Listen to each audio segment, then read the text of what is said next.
If you haven't watched part 1 of this video, which describes this paradox, then please stop and watch part 1 and come back for explanation to this video.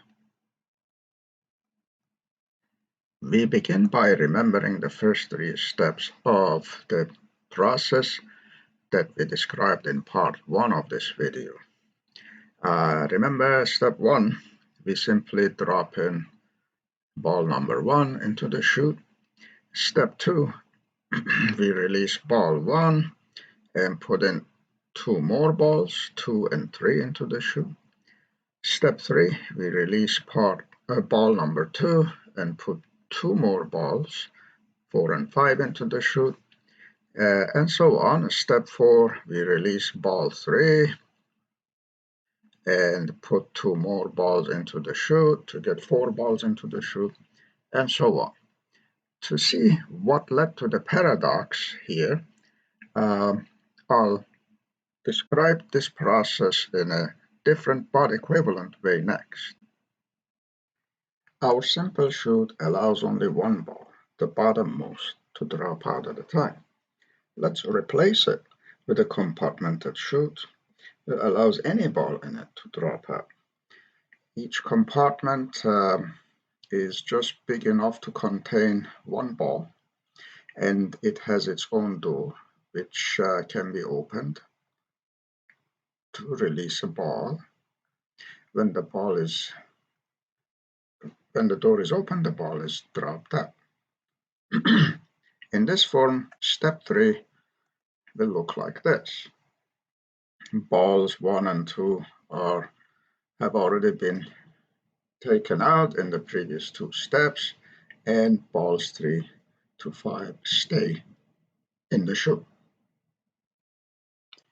At any step of the process, a compartmented chute can be identified with a binary sequence where we put a 1 if a ball is in compartment N,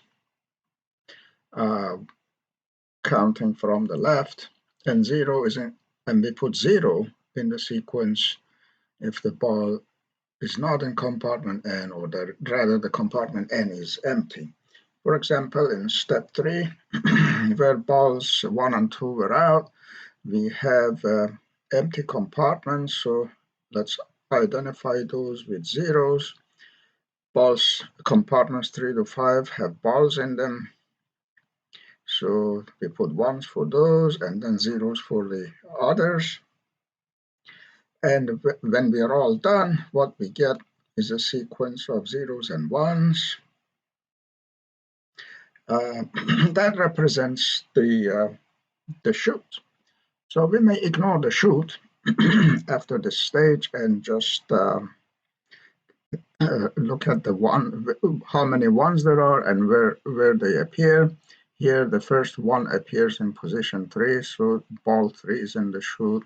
Position 4 has a 1, so ball 4 is in there, and likewise ball 5 is in there. And the binary sequence S3 captures the entire state of affairs in the chute.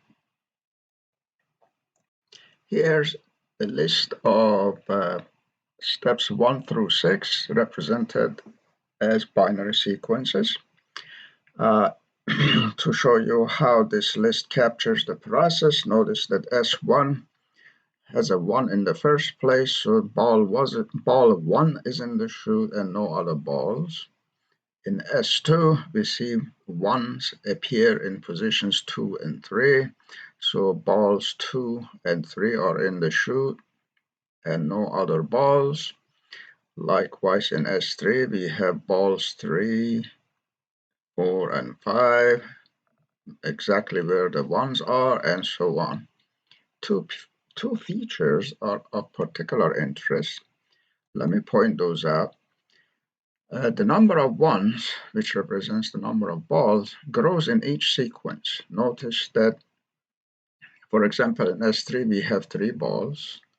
In S4 we have 4 balls, 4 1s corresponding to 4 balls.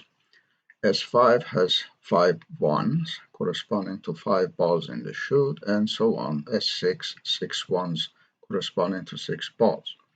The second feature is the fact that the first appearance of a 1 in each sequence, that's the lowest number ball, goes or occurs further out to the right, and that's very clear from what we see here. As we see, when we go down the list, the first one appears further and further to the right. For every positive integer n, the binary sequence S sub n that represents a step n has precisely n ones in it. So ones appear n times, and the first of these ones appears in location n, or position n. And n, of course, is the number of a step or the index of the sequence. Now, as n goes to infinity, what's going to happen? This n, the first time 1 appears, also goes to infinity, of course. And the only thing we are going to see inside the sequence are the zeros. This is what's left in the limit is the zero sequence. So there are no ones left in the zero sequence, and that means there are no balls in the chute as n goes to infinity after infinitely many steps. And this is how the paradox gets represented in this format. We can now connect everything to the original chute and balls. So let's go back to the original chute. We have sitting in the chute with just a door, a bunch of balls. Let's say they start from n and go on up, which means that there are n minus 1 balls scattered out here on the floor. Perhaps they look like this in no particular order, like that. Because of all these numberings, we can set up our sequence S sub n that represents step n by assigning 0 to balls that are not inside the chute. So here is our first 0, here is our second 0, and our third 0, and fourth, and so on, n minus first. And then we assign 1s to all the balls that are inside the chute.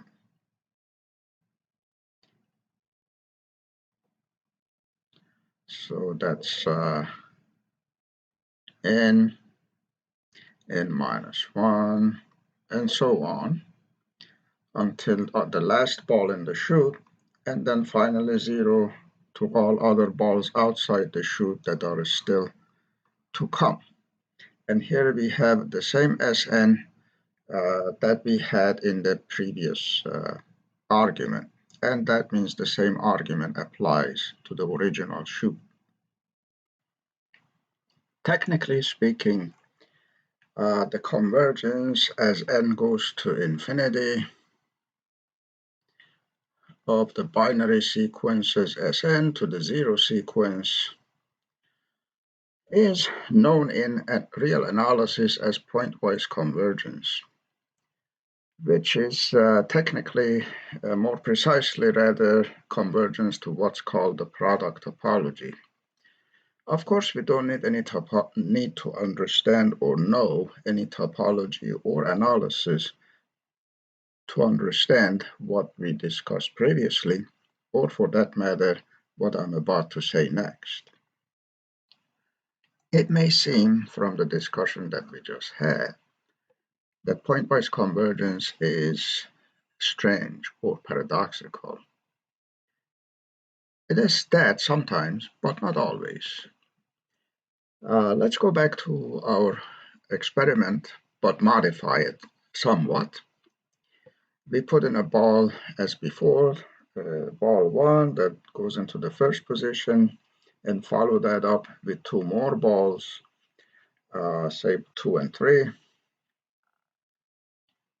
But this time, ball 1 stays put, and we remove ball 2, or more generally, the ball that's to the left of the pair 2, 3, the ball with the smallest assigned number.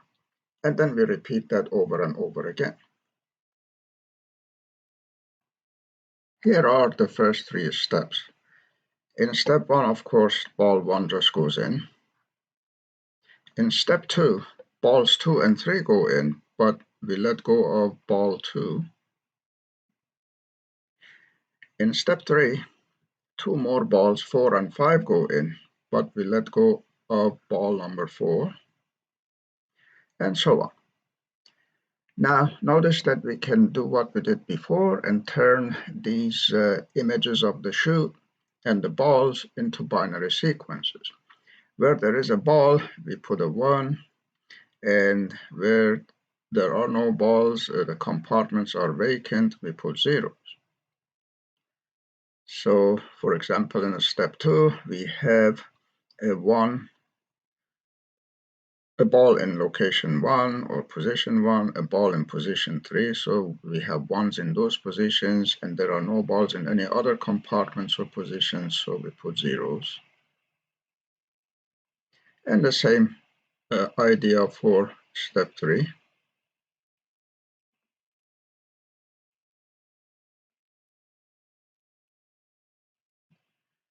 As you see, then we get a list of binary sequences.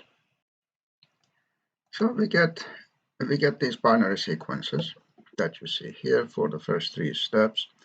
You'll notice that the ones appear only in odd numbered positions. For example, in S3, we have a 1 in position 1, and 1 in 3, and 1 in I.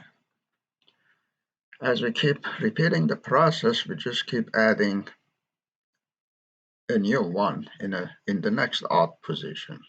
S4 will have another 1 in the 7th position, for example.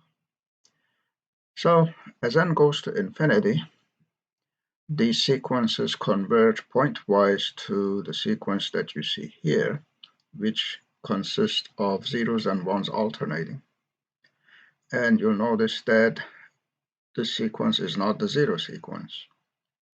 Far from it. There are infinitely many ones in this sequence. Basically, in every odd numbered position, we have a 1.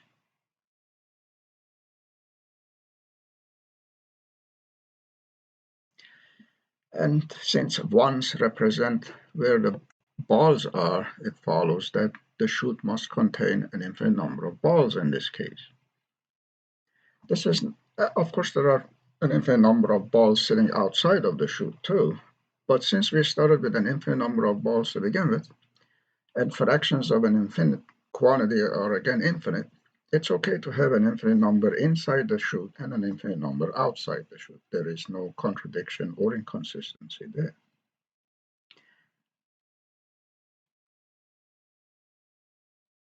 Okay, this completes my explanation of the paradox in terms of pointwise convergence of binary sequences.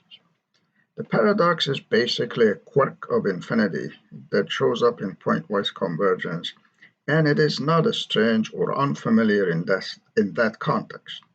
In fact, we also saw that slight alteration of the process leads to no paradoxes at all in the case of the odd-numbered spots. The video description contains links to articles and videos on pointwise convergence in case you're curious. I'll stop here. Thanks for watching.